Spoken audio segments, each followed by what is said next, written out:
поговорим о сериалах. Но не простых сериалах, а сериалах на татарском языке. Наверное, все вы, кто-то в детстве, кто-то в молодости, ждали каждый вечер очередную серию про Жади и Лукаса. Но это было давно, а теперь мы можем, например, сериал «Игру престолов» посмотреть за пару-тройку недель. Уже не нужно ждать каждой серии с нетерпением. Вы удивитесь, но у татар тоже есть татарские сериалы, и их набралось на целый топ-5, про который мы сегодня с вами и поговорим. Меня зовут Алсу Хафиз, вы на канале Урдак ТВ, и мы начинаем. Итак, татарские сериалы. Их немало, они есть, их показывают на телеканале ТНВ, но у них у всех есть одна общая и большая проблема.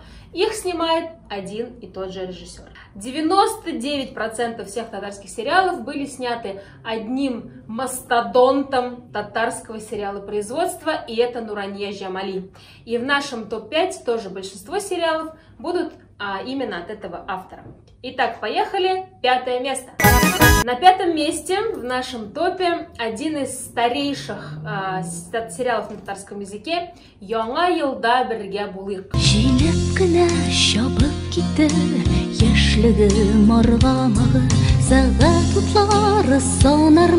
Будем вместе в Новый год. Эта новогодняя история вышла на экраны в 2004 году. И сценарист, и режиссер этого сериала Нурания Жамали. В центре событий три героини с разными историями. Райхана – главный редактор престижного журнала, серийная актриса и Алсу – бизнесвумен. Но они несчастливы. Райхана ждет свою настоящую любовь, серийная замужем, но в ее семье царят хаос и безразличие. Алсу устала от своего ни на что не способного мужа. Любовников она меняет как перчатки. Впереди Новый год, а в новогоднюю ночь сбываются все желания. Так сбудутся ли они у этих героинь?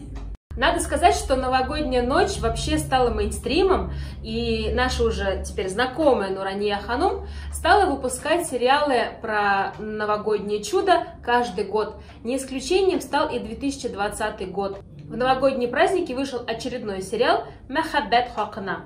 В своем интервью режиссер на вопрос о сложностях в процессе съемок главной проблемой назвала отсутствие снега. Вот такие проблемы у нас в производстве татарских сериалов. А мы идем дальше. 4-е место. На 4-м месте сериал «Уйнан Уймак».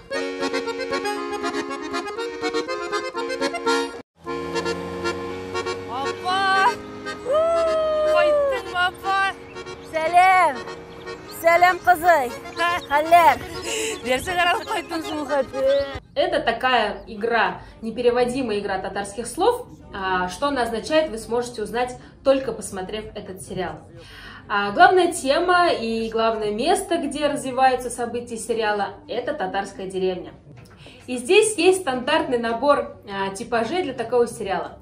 Мужчина-тюфяк, рядом с ним деревенская бойбаба, местные алкоголики, местные женщины-сплетницы, доярки, колхозники, в общем, весь набор. В первом сезоне всего 3 серии, отличный вариант на неспешные выходные. Сериал вышел в 2010 году. События происходят в одной из деревень Татарстана. У главного героя Ильдара нашлись родственники, где бы вы думали, в Америке. Про него приезжают снимать сюжет казанские журналисты. Чтобы представить Ильдара в выгодном свете, председатель сельсовета хочет показать его с лучшей стороны. Так у Ильдара появляется фиктивная жена, которую сыграла Лейсан Махмутова. Она же, кстати, и автор сценария. И надо сказать, что в сериале сыграла вся большая семья Махмутовых, вплоть до детей. А съемки проходили в родной деревне матери семейства Исламии Махмутовой. Любителям простого татарского юмора от Мунча Таше сериал зайдет 100%. А мы двигаемся дальше. 3-е место.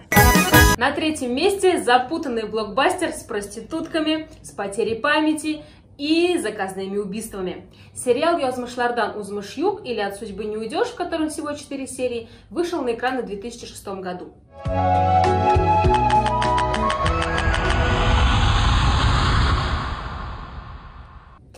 Режиссер этого сериала, кто бы вы думали? Нурания Жамали. Ну а сценарий к нему написала известная татарская писательница Холиса Ширмен. Главная героиня Рита в исполнении солистки трио Зулейля, кстати, ее коллеги по группе тоже появляются в этом сериале, теряет память, попадает в полицию, а оттуда в руки проституток. В итоге чуть не попадает под машину Гамира, который и станет ее спасением. Если любите трагичные истории и вас не пугает вечно испуганное и потерянное лицо главной героини, посмотрите сериал. Мне лично в этом сериале очень нравится заглавная песня.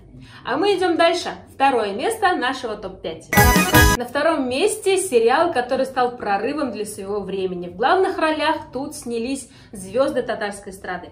Осыл Яр, Лейсен Сунагатова и Лейсен Махмутова. Ну а сердца девушек-зрительниц покорил зеленоглазый красавец Руслан Сафин. Фильм вышел в 2006 году, в первом сезоне всего 6 серий, ну а автором сценария стал Раушан Шариф. События крутятся вокруг главной героини-сироты Дильбер. Она заканчивает школу, мечтает стать певицей и выйти замуж за Самата. Но все идет не так. Отец приводит в дом новую жену, бабушка умирает, а завистники разлучают ее с любимым. Слезы, грустная песня, девушка уезжает в Казань. В любой непонятной ситуации жители татарстанских деревень поступают именно так. В этом сериале и сабантуй, и деревенские дискотеки, если вы понимаете, о чем я, измены, предательства и милые татарские дедушки и бабушки. Позже был снят второй сезон этого сериала. В нем снялись уже профессиональные актеры. Это были актеры Камаловского театра. В главных ролях сыграла небезызвестная Лилия Мулагалиева и Лейсен Таишева, внучка известной певицы Римы Ибрагимовой. Ну, конечно, второй сезон получился не такой топовый, как первый. А мы подобрались к самой вершине нашего топ-5 и первое место. На первом месте сериал «Ах Шашаклер». И это единственный сериал в нашей подборке, который сняла не Нурания Жамали. Это произведение снято по одноименной повести Абдрахмана Абсалямова, ну а режиссером картины стал главный режиссер Казанского ТЮЗа имени Габдуллы Кариева Ринат Аюпов.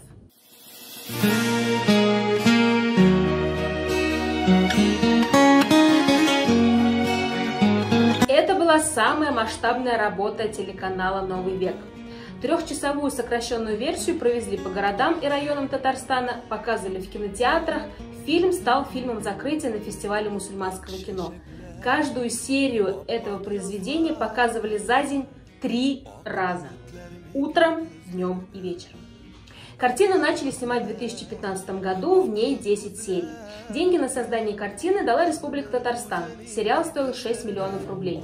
И надо отдать должное автору идеи и на тот момент продюсеру канала ТНВ Милюше Айтугановой, работа и правда получилась неплохой. Продуманной до мелочей. Не только в плане картинки и героев, но и в плане продюсирования.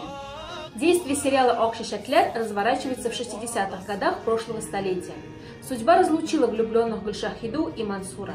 И, окончив мединститут в Казани, девушка уехала работать в родную деревню Акьяр, а Мансур отправился на далекий север. Если хотите окунуться в ламповую атмосферу 60-х годов, посмотреть историю про любовь, про жизнь и про молодость, то обязательно обратите внимание на этот сериал. Но справедливости ради нужно сказать, что в тот момент, когда он только вышел, он немножко раздражал, потому что можно было включить ТНВ в любой момент времени, и в любой момент времени там показывали белые цветы. Но вот такое у нас агрессивное продюсирование, что уж с этим поделаешь. В эту подборку не вошел самый новый сериал производства Татарстана Рахат Яшибес, сериал Бишаракай про слепого мальчика, сериал от лейбла Барс Медиа с участием всех звезд татарской эстрады Этешсиз Иртяни Китря и триллер Ярактагы Юлдузым. Надо сказать, что ТНВ каждый год проводит конкурс на лучший сценарий для татарского сериала и проводит кастинги для съемок. Поэтому, если у вас есть идеи, если у вас есть сценарий, то обязательно участвуйте в этом конкурсе, потому что сериалов должно быть больше, и когда-нибудь количество обязательно перерастет в качество. Ну а если вам понравилась эта подборка, обязательно ставьте лайк и отправляйте это видео своим друзьям, таким же любителям сериалов. Если у вас есть идея для татарского топ-5, тоже обязательно напишите нам об этом в комментариях. С вами была Алсу Хафиз, это был татарский топ-5 и канал Узбек ТВ. Лайки, подписки и репосты!